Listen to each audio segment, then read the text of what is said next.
Wala nang maraming paligoy-ligoy pa, diretso sa punto na. Maiksi lang ang komentaryo, pero diretso sa punto.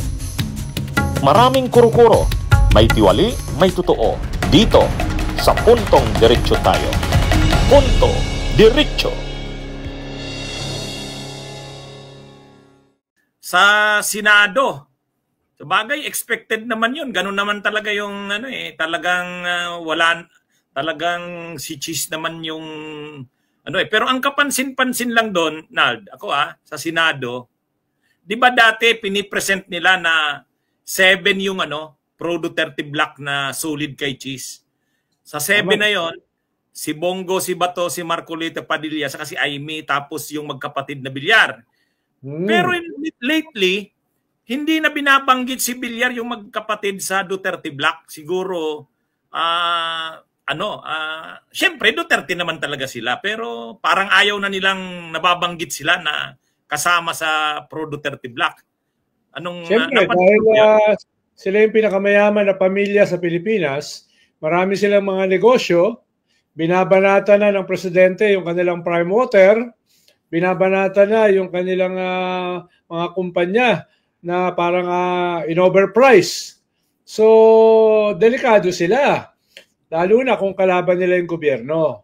Kaya medyo kumukuha sila. Nagbabalanse. No? Nandun sila sa Duterte, pero ayaw nilang ikis-kis sa mukha ng presidente. Dahil pwede silang tugisin. Halimbawa, nasona ng presidente, di ba? Binanatan sila. Yung tubig na hindi umaabot sa gripo, dapat imbestigahan ng luwa. Ang mali lang naman doon, yung pinapa-imbestigahan sa luwa. Yung luwa kasi under ng DPWH nung panahon ng kanyang anak, nung panahon ni Mark Villar. At nung panahon na yon, doon sila nakakuha ng napakaraming kontrata sa mga water district dahil sa luwa. Tapos mag-iimbestiga luwa, paltan mo muna yung mga tao sa luwa dahil hindi nila na-regulate yung prime water. Diba? Pero doon kinakabahan ng mga Villar. Baka tugisin sila Baka maging criminally liable sila doon sa kanilang mga kontrata na hindi dinideliver yung mga napagkasunduan. No? Tsaka Nal, makikita mo naman na lumambot ang Villar. Na mo yung statement pinakahuli ni Cynthia? Sabi niya, hindi naman talaga kami kumikita ng malaki dyan. Plano na nga namin i-dispose yan di ilabas nila yung kanilang financial accounts. Pero hindi naman yun ang issue Hindi naman issue yung kumikita ba sila. Ang issue ay ginagampanan ba nila yung kanilang kontrata. Halimbawa, malinis na tubig. At tuloy-tuloy na serbisyo. Malakas na tubig hanggang second floor ng mga bahay. No? Walang mikrobyo, walang kalawang. No? Hindi nila ginagampanan. No? Nagreklamo from Pampanga to Visayas. Nagreklamo. Tapos meron din silang mga power company. Tapos meron din silang mga financial institutions na 1.5 trillion daw ang halaga.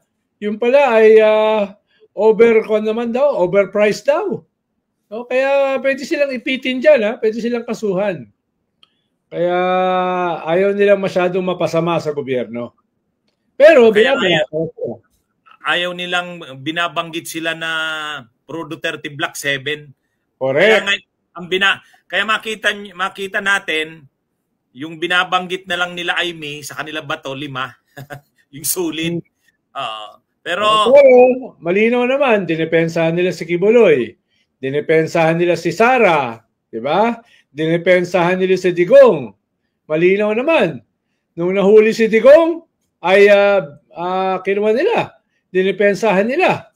Nung na-impeach si Sara, dinepensahan nila.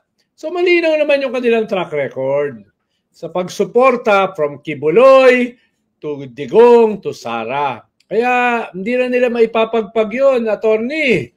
Nasa kwa na yun Nasa internet na Di ba? Pag lumabas ka na sa internet, di mo na mabubura yun. Parang kanyan eh. Parang itong programa natin, itong ating 7th episode, hindi na yung mabubura. Ang maganda lang, proud tayo. Proud tayo dahil yung ating mga anak at yung ating mga apo, medyo matutuwa sa ating mga programa. Hindi katulad ng mga iba dyan na sabi nga ni PBBM, mahiya naman kayo. Diba? Hindi katulad ng iba dyan. Mahiya naman kayo, tapos nagpalakpakan pa. Nagpalakpakan pa at tumayo pa, standing ovation pa. Bumilib ka ba ron, attorney? Nung nakita mo yung mga pinapatamaan mismo ng presidente ay nag-standing ovation? Kamakailan lamang, nag-inspeksyon ako sa naging epekto ng habagat ng bagyong Krising, Dante at Emong. Kitang-kita ko na maraming proyekto para sa flood control ay palpak at gumuho. At yung iba, guni-guni lang. Huwag na po tayo magkunwari. Alam naman ng buong madla na nagkakaraket sa mga proyekto.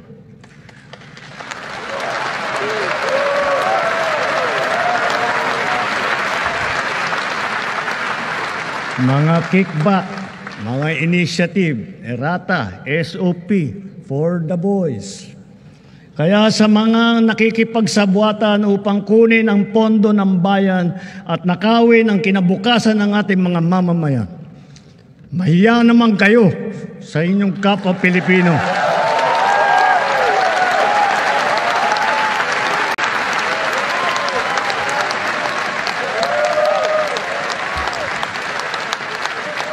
Mahiya naman kayo sa mga kabahayan nating naanod o nalubog sa mga pagbaha.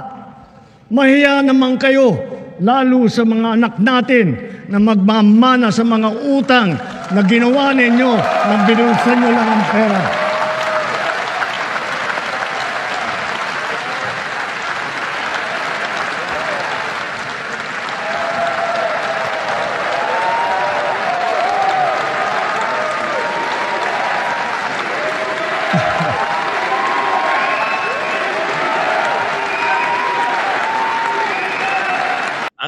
Ang tindi na ang kakapal ng mukha nila, no?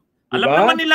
Alam naman nilang tinatamaan sila doon, pero ang galing na nilang magkunwari.